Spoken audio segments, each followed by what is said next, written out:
Hello दोस्तों, नमस्कार, आदाब, सत श्री अकाल। क्या हाल है आप लोगों के? उम्मीद करता हूं अच्छे होंगे, सब कुछ कुशल मंगल होगा, सुरक्षित होगा।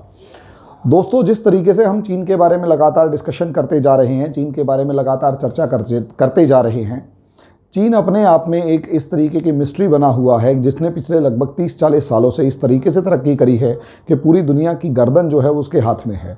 और आज के दिन चीन चीन इस दुनिया के लिए इतनी बड़ी चुनौती बन चुका है कि उसको निपटना, उससे पार पाना एक बहुत ही टेढ़ी खीर पूरी दुनिया को नज़र आ रही है। उसी के अंदर चर्चा करते हुए उसकी एक और तैयारी, युद्ध की एक और तैयारी और दूसरे देशों के ऊपर किस तरीके से वो दबाव बनाए रखता है, उसके ऊपर हम यहाँ पर चर्चा करने जा रहे हैं। और आज का ये वीडियो उसी से रिलेटेड है कि किस तरीके से चीन ने जल यानी पानी को भी एक हथियार के तौर पर इस्तेमाल करने की पूरी तैयारी कर रखी है। दोस्तों, इस वीडियो को शुरू करने से पहले मैं एक छोटी सी इन्फॉर्मेशन ये देना चाहता हूँ कि हमारा एक लाइव सेशन वाला बैच, जिसके अंदर हम face to face live class में पढ़ाते हैं, वर्चुअली आप मेरे से क्वेश्चन पूछ सकते हैं, मैं उसका जवाब दूंगा। ये क्वेश्चंस ये एक क्लास स्टार्ट की है जो हमारी 20 जुलाई से बैच स्टार्ट हुआ है। उसके साथ साथ हम 30 जुलाई को अपनी ऐप लॉन्च कर रहे हैं जिसमें काफ़ी सारा मटेरियल आपकी यूपीएससी के लिए फ्री ऑफ कॉस्ट अवेलेबल करवाने की पूरी कोशिश की जाएगी। तो दोस्तों, जल्दी से जल्दी आप हमारे उस बैच को अगर ज्वाइन करना चाहते हैं तो जल्दी से जल्दी हमारी काउंसलर से कॉन्टैक्ट करें और हमारे इस ऐप के लिए अवेयर रहें, क्योंकि इसमें हम इंटरनेशनल रिलेशन के साथ साथ बाकी दूसरी जितनी भी इंफॉर्मेशंस होती हैं वो सारी की सारी इसमें लगातार हम डालते रहेंगे। तो दोस्तों, टॉपिक के ऊपर आ जाते हैं। टॉपिक ये है कि चीन किस तरीके से जल को भी युद्ध के लिए एक शस्त्र के रूप में इस्तेमाल कर रहा है। तो जल युद्ध और जल शस्त्र क्या है वो समझिए। Water as a weapon, weaponizing water is the treaty is the policy of China, how it is possible, और ये किस तरीके से पॉसिबल है। तो यहाँ अगर आप देखेंगे तो सबसे पहले हम लोग चीन की ज्योग्राफिकल लोकेशन को अगर आप देखते हैं तो यहाँ इसमें सबसे ज़्यादा इम्पॉर्टेंट सिचुएशन आपको यहाँ पर ये नज़र आएगी कि चीन की जो सबसे ज़्यादा इम्पॉर्टेंट और फेवरेबल सिचुएशन यहाँ पर मौजूद है वो है, चीन की सबसे ज़्यादा जो फेवरेबल सिचुएशन यहाँ पर मौजूद है वो है चीन की ज्योग्राफी। चीन की जो ज्योग्राफी है वो कहीं ना कहीं इस तरीके से फेवरेबल है, या यूँ कहीं कि उसने धीरे धीरे अपनी ज्योग्राफी को, खासकर 1962 वॉर के बाद उसने अपनी ज्योग्राफी को इतना ज़्यादा फेवरेबल बना लिया कि आज के दिन लगभग इसके चीन के जितने भी देश हैं उनमें से 18 कंट्रीज़ जो हैं वो इस तरीके से निर्भर हैं, जो चीन से निकलने वाली नदियाँ, चाइना ओरिजिनेटिंग रिवर्स यहाँ पर मौजूद हैं।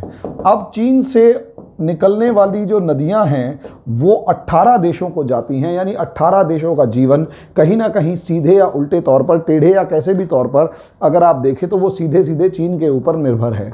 अगर 18 देशों की नदियां, 18 देशों की जीवन रेखा चीन के ऊपर निर्भर है तो आप सोच सकते हैं कि कितना ज़्यादा इंपॉर्टेंट तरीके से वो अपने पड़ोसी देशों को जल के नाम पर दबाए रख सकता है। ऐसी सिचुएशन के अंदर अगर आप यहाँ पर देखते हैं चीन का, तो एक तिब्बत प्लेट्यू सबसे ज़्यादा इंपॉर्टेंट इसका एक रीज़न है। अगर आप इसे देखें, इस तिब्बत से निकलने वाली नदियों को अगर आप ध्यान दें तो एक तो सिंधु नदी जो इंडिया से होते हुए सीधा पाकिस्तान, इसी तरीके से सतलुज नदी जो इंडिया से होते हुए पाकिस्तान, इसी तरीके से करनाली नदी, इसी तरीके से सोन नदी, इसी तरीके से अरुण नदी, इसी तरीके से अगर आप देखोगे तो ब्रह्मपुत्र नदी भी, और गंगा के भी बहुत सारे जो रीजन्स हैं, वो ग्लेशियर्स हैं, वो चीन के बहुत ज़्यादा पास पड़ते हैं।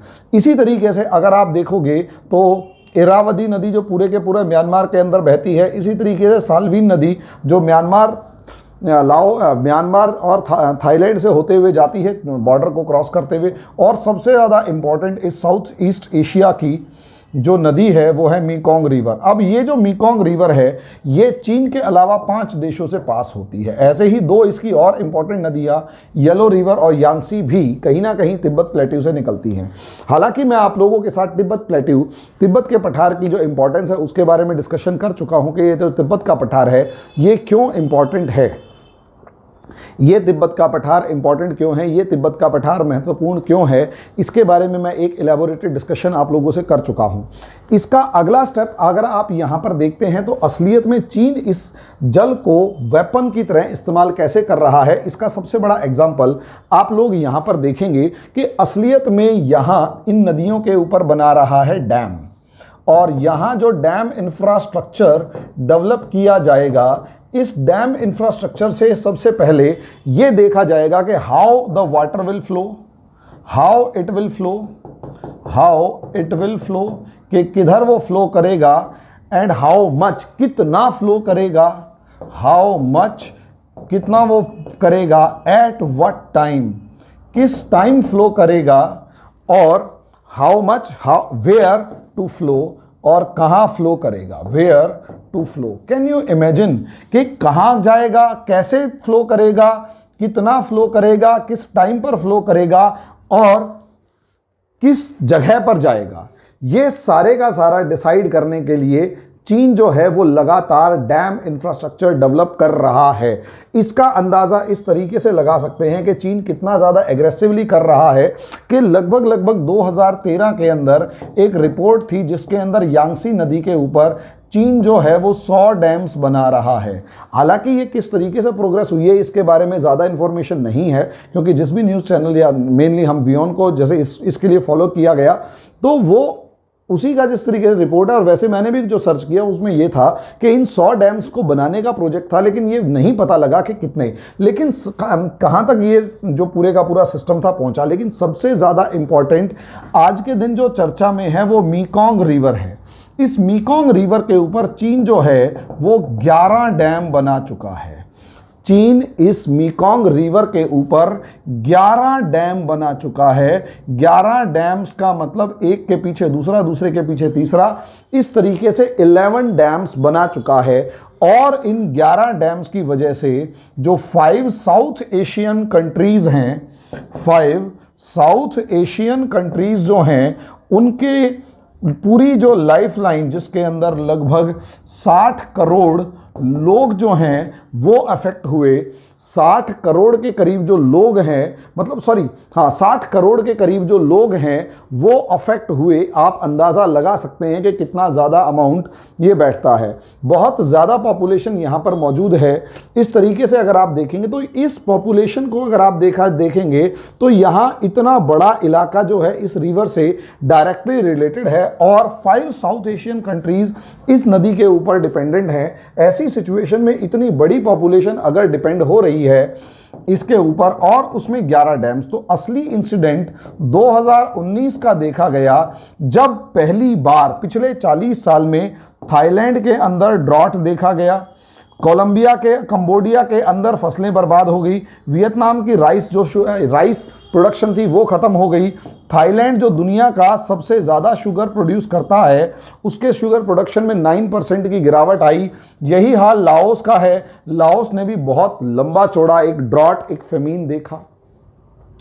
दोस्तों सोचने वाली बात है दोस्तों, बेशक म्यांमार के अंदर बहुत ज़्यादा असर नहीं पड़ा, लेकिन अगर आप देखेंगे लाओस की फसल बर्बाद हो रही है, थाईलैंड के अंदर सूखा पड़ गया, 9% जो है उसका शुगर प्रोडक्शन कम हो गया, कंबोडिया जो है उसकी पूरी की पूरी फसलें बर्बाद हो गई, वियतनाम की जो राइस पैडी क्रॉप्स थी वो सारी की सारी बर्बाद हो गई। किस लिए? क्योंकि 2019 के अंदर चाइना ने ये कहा मीकोंग रिवर में पानी ही नहीं आया। जब मीकोंग रिवर में पानी नहीं आया तो चाइना से पूछा गया भाई ये पानी कहाँ रोक लिया? चाइना कहता है इस साल बारिश कम हुई है, मैं क्या करूं। लेकिन जब सैटेलाइट इमेजेस को देखा गया तो पता लगा उसके बहुत सारे जो रिजर्वायर्स हैं वो पानी से लबालब भरे हुए हैं। उसके बहुत सारे रिजर्वायर्स जो हैं वो पानी से लबालब भरे हुए हैं, और इतने ज़्यादा भरे हुए हैं कि अब वो उनके लिए सेफ यूज़ कर रहा है। अब हो क्या सकता है? हो ये सकता है, और इसी चीज़ को अगर आप देखोगे तो यारलुंग सांगपो जो रिवर है, जिसे आगे जाकर आप ब्रह्मपुत्र रिवर के रूप में देखते हैं, तो डर का माहौल यहाँ पर भी है। डर का माहौल यहाँ पर भी है, क्योंकि जांगमू डैम यहाँ पर बनाया गया है, और जांगमू डैम के साथ साथ 3 other dams were also under construction. 3 और डैम्स यहां पर बनाए जा रहे हैं। यानी इधर से ब्रह्मपुत्र नदी के पानी को रोक लिया गया। यह ब्रह्मपुत्र आसाम के मैदानों में फ्लो करती है और पूरे बांग्लादेश के अंदर फ्लो करती है। अगला टारगेट इंडस, हालांकि इंडस रिवर सिंधु नदी का डायरेक्टली भारत पर असर नहीं है, लेकिन सतलुज, जो आप सांगपो रिवर का जो इशू देख रहे हैं वो कहीं ना कहीं सिंधु और सतलुज के ऊपर इशू जरूर क्रिएट हो रहा है कि असलियत में यहां पर भी वो टारगेट बनाकर बैठा है लेकिन अगर सतलुज के ऊपर अगर उसने कंट्रोल कर लिया तो आपका ये पूरा पंजाब और हरियाणा का बड़ा इलाका जो है वो सूखे में आ सकता है। अब अगर ये सूखे में आ जाए तो भी एक बार को देख लिया जाए, असलियत में गर्मियों में तो ये पानी छोड़ेगा नहीं। सोच कर देखिए, गर्मियों में जो समर सीजन है, जिस टाइम पर पानी की सबसे ज्यादा जरूरत होती है उस टाइम तो पानी छोड़ो मत, और जिस समय पर जिस टाइम पर रेनी सीजन हो या जिस टाइम पर विंटर हो और ज्यादा बारिश आ रही हो तो पीछे से और पानी छोड़ दो। नतीजा क्या कि पहले ही इस इलाके के अंदर पानी ज्यादा होगा, बारिश ज्यादा आ रही होगी, ऊपर से पानी आपने छोड़ दिया तो फ्लडिंग। पहले फेमीन से मारो यानी सूखे से मारो, फिर फ्लडिंग यानी कि नदी से बाढ़ लाकर मार दो। तो ये, और सबसे बड़ी बात, युद्ध के टाइम पर या किसी भी रशाकशी के टाइम पर विदाउट इंफॉर्मेशन पानी छोड़ दो, विदाउट इंफॉर्मेशन पानी छोड़ दो। नतीजा क्या होगा, इन पर्टिकुलर कंट्रीज की गर्दन आपके हाथ में है। जब चाहे आप इनको डुबो सकते हो, जब चाहे आप इनको प्यासा मार सकते हो। इसके लिए खास बात यह है कि दुनिया के अंदर कोई रूल ही नहीं है, और चाइना इस चीज का फायदा उठा रहा है कि कोई रूल नहीं है, तो वो एंजॉय कर रहा है इस चीज को। और कोई बड़ी बात नहीं है, यहां से कोई बड़ी बात नहीं है। अगला प्रोसेस जो पॉसिबल है वो यहां से इस मीकोंग रिवर के पानी को ट्रांसफर करके यांगसी नदी के अंदर ट्रांसफर करे, इधर पानी आना ही बंद हो जाए, या फिर इसको डाइवर्ट करके अपने दूसरे इलाकों के अंदर भेज दे, या फिर उसे यांगसी रिवर में भेज दे, या फिर किसी और तरीके से पानी को डाइवर्ट कर दे। यानी पानी कहां जाएगा वो डिसाइड करेगा, कब जाएगा वो डिसाइड करेगा, कितना जाएगा वो डिसाइड करेगा, किस तरीके से जाएगा वो डिसाइड करेगा। यही तो वेपनाइजिंग वाटर है, यही तो वेपनाइजिंग वाटर है।